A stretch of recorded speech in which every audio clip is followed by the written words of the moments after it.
जय सद्गुरुदेव।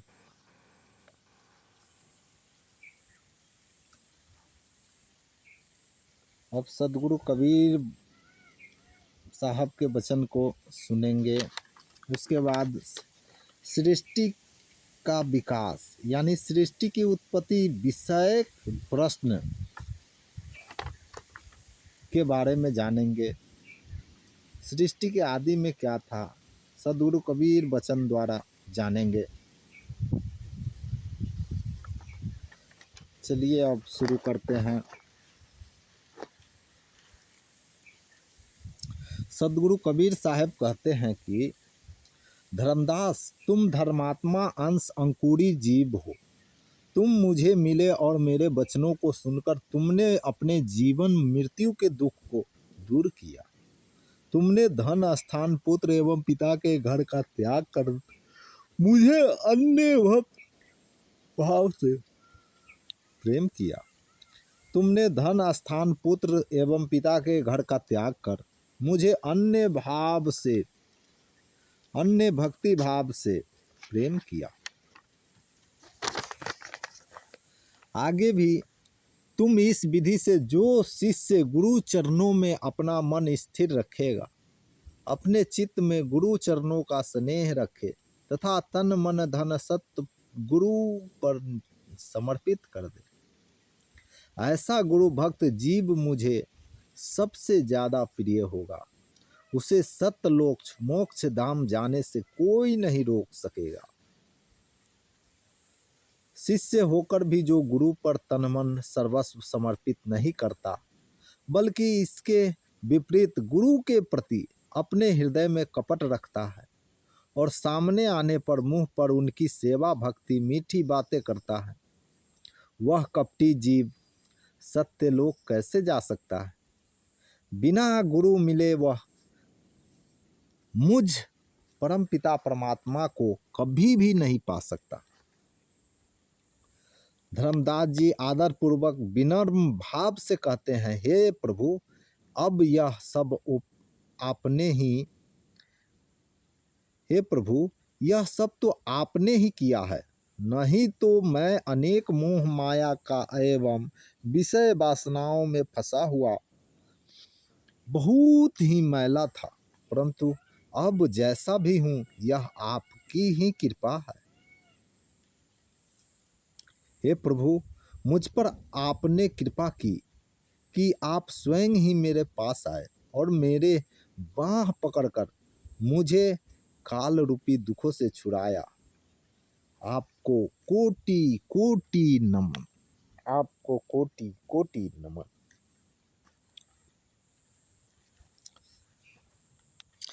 अब चलते हैं सृष्टि की उत्पत्ति विषयक प्रश्न। धर्मदास जी कबीर साहब से कहते हैं, निवेदन करते हैं। धर्मदास जी निवेदन करते हुए कहते हैं, हे साहेब, हे कबीर साहब, अब आप मुझे कृपा करके यह बताइए कि अमर मुक्त हुए लोग कहाँ रहते हैं। आप मुझे अमर लोक एवं द्वीपों का वर्णन मुझे सुनाओ। मुझे प्यासे को आप अपना सदुपदेश रूपी अमृत पिलाओ। मेरे प्रश्नों का उत्तर देकर मेरी उत्सुकता मिटाओ। कौन से द्वीप में सद्गुरु के हंस जीवों का वास है? कौन से द्वीप में सत्पुरुष परमपिता परमात्मा का निवास है? वहाँ पर हंस जीव कौन सा तथा कैसा भोजन करते हैं तथा वे कौन सी वाणी बोलते हैं? आदि पुरुष परमात्मा परमपिता परमात्मा ने लोक कैसे रच रखे हैं तथा उन्हें द्वीप रचने निर्माण करने की इच्छा कैसे हुई? तीनों लोकों की उत्पत्ति बताओ और वह मुझसे स्पष्ट करके वर्णन करके बताओ जो गुप्त रखा है। काल निरंजन किस विधि से पैदा हुआ और 16 सूतों का निर्माण कैसे हुआ? कैसे चार और खानी की सृष्टि स्थावर अंडज पिंडज उष्मज का विस्तार हुआ? कैसे जीव को काल के बस में डाल दिया? कूर्म और शेषनाग उपराजा कैसे उत्पन्न हुए और कैसे मत्स्य तथा वराह जैसे अवतार हुए।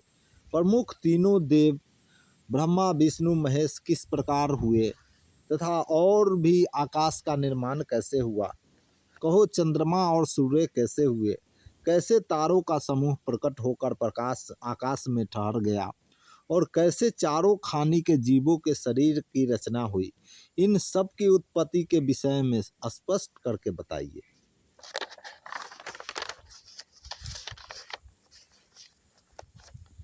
जिससे मेरा सारा संशय नष्ट हो जाए और उपरोक्त की उत्पत्ति के रहस्य जानकर मन दुख रहित हो जाए। धर्मदास जी अत्यंत ही विनम्र होकर अनुराग भाव से कहते हैं, हे सद्गुरु, आप अपने इस दास पर कृपा करके आदि उत्पत्ति का वर्णन करके बताओ।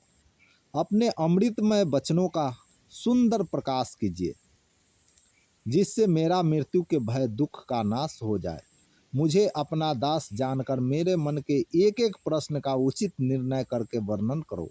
हे सद्गुरु, आप सदा ही सत्य का उपदेश करते हो। मैं आपके वचनों को बिना किसी शंका के निश्चय पूर्वक स्वीकार करूंगा। आपके वचनों पर मुझे विश्वास है, इसलिए वे मुझे अधिक प्रिय लगते हैं। आपकी लीला सामान्य मन बुद्धि से परे अनंत है। मेरे धन्य भाग है जो कि आपने मुझे दर्शन दिए। सदगुरु कबीर साहेब प्रसन्नतापूर्वक कहते हैं कि हे धर्मदास, मैंने तुम्हें सत्य ज्ञान एवं मोक्ष पाने का सच्चा अधिकारी पाया है। इसलिए मैंने सत्य ज्ञान का जो अनुभव किया है उसके सार शब्द का रहस्य तुम्हें कहकर सुनाया है। अब तुम्हें मुझसे आदि सृष्टि के वर्णन की वाणी सुनो। मैं तुम्हें सबकी उत्पत्ति से प्रलय तक की बात सुनाता हूँ।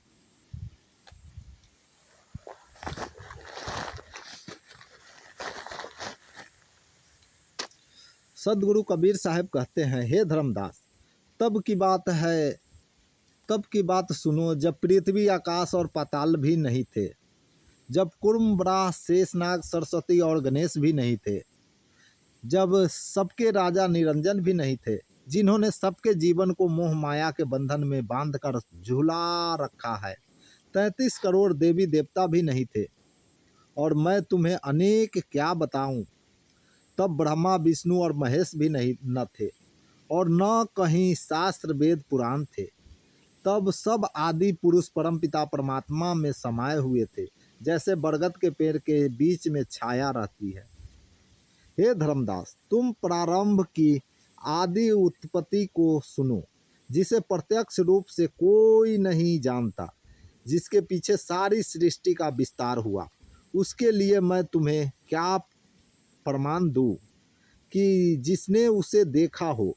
चारों वेद परमपिता परमात्मा सतपुरुष की वास्तविक कहानियों को नहीं जानता, क्योंकि तब वेद का मूल आरंभ आधार ही नहीं था। इसी कारण वेद सतपुरुष परमात्मा को अकथनीय, जिसका वर्णन न किया जा सके, कहकर पुकारते हैं। चारों वेद निराकार निरंजन से उत्पन्न हुए हैं और जो सृष्टि की उत्पत्ति आदि रहस्य है को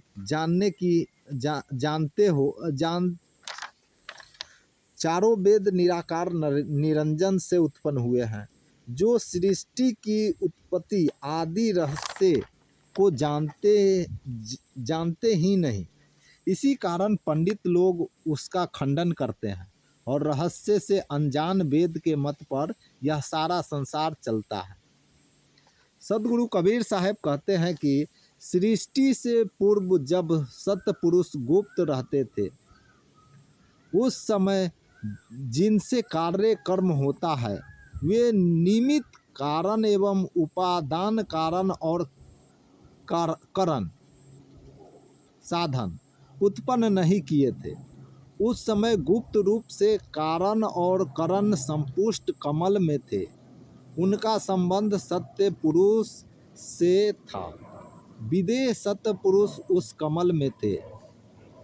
सतपुरुष ने स्वयं इच्छा उत्पन्न कर अपने अंश पुत्रों को उत्पन्न किया और अंश पुत्रों को देखकर वह बहुत प्रसन्न हुए। सबसे पहले सत्पुरुष ने शब्द को प्रकाशित उच्चारित किया और उससे लोक द्वीप रचकर उसमें वास किया। फिर सत्पुरुष ने 4 पायों वाले एक सिंहासन की रचना की और उसके ऊपर पुण्य दीप का निर्माण किया। जब सत्पुरुष अपनी समस्त कलाओं को धारण करके उस पर बैठे तब उनसे अगर वासना सुगंध प्रकट हुई। सत्पुरुष ने अपनी इच्छा से सब कामना की और उनसे 88,000 द्वीपों की रचना की। उन सभी द्वीपों में वह चंदन जैसी सुगंध समा गई जो बहुत ही अच्छी लगी। सत्पुरुष ने जब दूसरे शब्द को प्रकाशित किया उससे कूर्म नाम के सूत प्रकट हुए और उन्होंने विश्वास करके सत्पुरुष के चरणों को पकड़कर प्रार्थना की।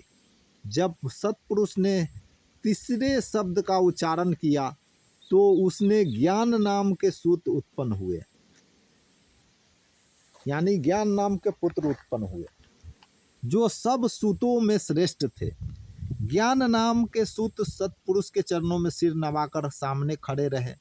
तब सत्पुरुष ने उनको एक द्वीप में रहने की आज्ञा दी। सत्पुरुष ने जैसे ही चौथे शब्द का उच्चारण किया तब ही विवेक नाम के सूत उत्पन्न हुए।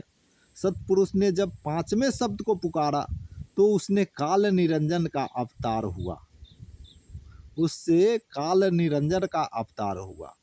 काल निरंजन अत्यंत तेज अंग भीषण प्रकृति वाला होकर आया। उसी ने अपने उग्र स्वभाव से सब जीवों को कष्ट दिया। जीव सत्य पुरुष का अंश है। जीव के आदि अंत को कोई नहीं जानता। जीव नित्य अविनाशी है। सत्पुरुष ने जब इच्छा कर मुख से 6ठे शब्द का उच्चारण किया तो सहज नाम के सूत प्रकट हुए। 7वें शब्द के उच्चारण से संतोष नाम के सूत प्रकट हुए, जिन्होंने सत्य पुरुष ने उपहार में द्वीप देकर संतुष्ट किया। जब सत्य पुरुष ने 8वें शब्द का उच्चारण किया तो उससे सुरति स्वभाव नाम का सूत उत्पन्न हुआ, उन्हें भी एक द्वीप में बैठा दिया। 9वें शब्द के उच्चारण से आनंद नाम के अपार नाम के सूत उत्पन्न हुए। 10वें शब्द के उच्चारण से क्षमा नाम के सूत उत्पन्न हुए। 11वें शब्द के उच्चारण से निष्काम नाम के शब्द उत्पन्न हुए। 12वें शब्द के उच्चारण से जलरंगी नाम के सूत उत्पन्न हुए। उनके 13वें शब्द के उच्चारण से अचिंत नाम के सूत उत्पन्न हुए। 14वें शब्द के उच्चारण से प्रेम नाम के सूत उत्पन्न हुए। 15वें शब्द के उच्चारण से दीन दयाल नाम के सूत उत्पन्न हुए और 16वें शब्द के उच्चारण से धीरज नाम के विशाल सूत उत्पन्न हुए। 17वें शब्द के उच्चारण से योग संतायन सूत हुए। सत्पुरुष के शब्द से ही उन सूतों के आकार का विकास हुआ और शब्द से ही समस्त लोक द्वीपों का विस्तार हुआ। सत्पुरुष ने अपने प्रत्येक दिव्य अंग पुत्र को अगर अमृत का आहार दिया और प्रत्येक को अलग अलग द्वीप का अधिपति बनाकर बैठा दिया। सत्पुरुष के उन अंशों की शोभा एक कला अनंत है। वहाँ उनके द्वीपों में सदा माया रहित अलौकिक सुख रहता है। उन अंशों की शोभा मन से परे अद्भुत असीम है और उनकी अनंत कला का वर्णन करके कौन पार पा सकता है। सब पुत्र सत्पुरुष का ध्यान करते रहते हैं और अमृत आहार का सदा सुख मानते हैं। इस प्रकार सत्पुरुष 16 सूत उत्पन्न हुए। हे धर्मदास, तुम इस आदि सृष्टि के वर्णन को अपने मन में धारण करो। सदगुरु कबीर साहब कहते हैं कि हे धर्मदास, उन द्वीपों की अनंत शोभा को क्या कहें, वह वर्णन करने से नहीं बनती। उनमें सूतों की शोभा की गणना कौन कर सकता है। उनकी माप रहित कला अपार एवं अद्भुत है। सत्पुरुष के दिव्य प्रकाश से सभी दीप प्रकाशित हो रहे हैं। सत्पुरुष के एक ही रोम का प्रकाश करोड़ों सूर्यों के समान, चंद्रमा के समान है। सद्गुरु सत्यलोक आनंद धाम है। वहाँ पर शोक मोहादि कोई दुख नहीं है। वहाँ सदैव मुक्त हंसों का विश्राम है। सत्पुरुष परमात्मा का दर्शन तथा अमृत का पान होता है। आदि सृष्टि की रचना के बाद बहुत दिन ऐसे ही बीत गए। फिर उसके पीछे ऐसा हुआ, धर्मदास काल निरंजन ने ऐसा तमाशा किया कि हे धर्मदास, तुम उस चरित्र को समझो। निरंजन ने सत पुरुष में ध्यान चित्त लगाकर एक पैर पर खड़े होकर 70 युग तक उनकी सेवा तपस्या की। उससे इस तरह कठिन सेवा तपस्या की, उसने इतनी कठिन तपस्या की कि आदि पुरुष परमपिता उसे देखकर प्रसन्न हो गए।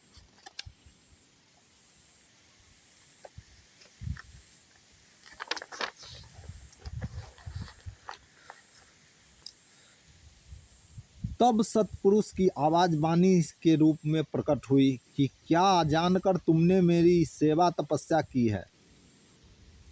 तब धर्मदास निरंजन ने सिर झुकाकर कहा कि हे प्रभु, आप मुझे वह स्थान दो, मैं जहाँ जाकर निवास करूं।